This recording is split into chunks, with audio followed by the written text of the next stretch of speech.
என்ன பண்ண போகிறோன்னு பார்த்தீங்கன்னா உளுந்தம் போண்டா 5 மணி நேரத்துக்கு முன்னாடியே உளுந்த பருப்பு ஊற வச்சுட்டு இப்போ அரைச்சி எடுத்துக்கிட்டேன்.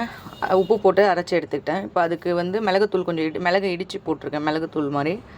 அதுக்கப்புறம் பெருங்காயத்தூள் போட்டிருக்கேன். இது மட்டும் தான் ஆட் பண்ணுறேன். வேறு இதை நல்லா மிக்ஸ் பண்ணிக்கோங்க. அதுக்கப்புறம் எண்ணெய் வந்து ஊற்றி எண்ணெய் சட்டியை காய விடுங்க. அதுக்கப்புறமா நம்ம அப்படி பொரிச்சு எடுக்க போகிறோம்.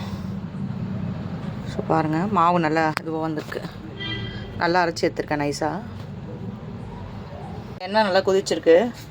ஸோ இதை டெஸ்ட் பண்ணுறதுக்கு லைட்டாக வந்து ஒரு பெஞ்சு மாவு எடுத்து விட்டு பார்க்கணும். மேலே வரல. ஸோ அப்போ இன்னும் கொதிக்கணும், இன்னும் எண்ணெய் கொதிக்கணும். ஏன்னா அது போட்டோன்னே மேலே வரணும். பார்த்திங்கன்னா நல்ல ஒரு ஷேப்பில் வந்திருக்கு.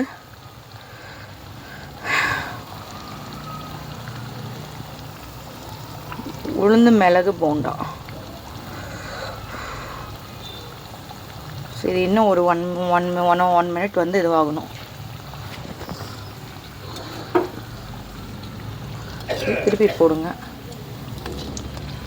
இது கூட தேங்காய் சட்னி, கார சட்னி இதெல்லாம் வச்சு சாப்பிட்டா நல்லாயிருக்கும்.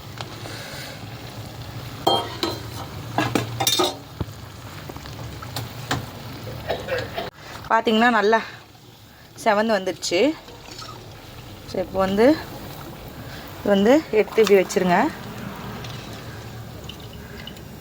எம்மையாக இருக்குது பாருங்க. எப்பவுமே வீட்டில் செஞ்சு கொடுக்குறது தான் ஹெல்த்தி பசங்களுக்குமே. இது ஆற போட்டுருங்க. இது கொஞ்சம் முறுமுறுப்பாக வேணும்னா அரிசி மாவை கலந்துக்கலாம் இதோட சேர்த்து. நான் கலக்கலை, நீங்கள் வேணும்னா கலந்துக்கலாம். ஷேப்பாக வந்திருக்கு. நல்லா பாருங்கள், குட்டி குட்டியாக போட்டுக்கோங்க. நல்லா ஷேப்பாக வந்திருக்கு. உள்ளே நல்லா வேகணும். இன்னும் இதுவாக திருப்பி போடுங்க.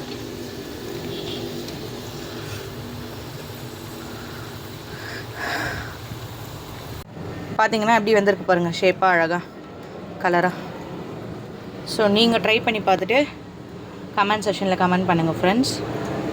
மறக்காமல் நம்ம சேனலுக்கு லைக் பண்ணுங்கள், ஷேர் பண்ணுங்கள், மறக்காமல் சப்ஸ்கிரைப் பண்ணுங்கள். உங்கள் அன்பு ஆதரவு எப்போ தேவை.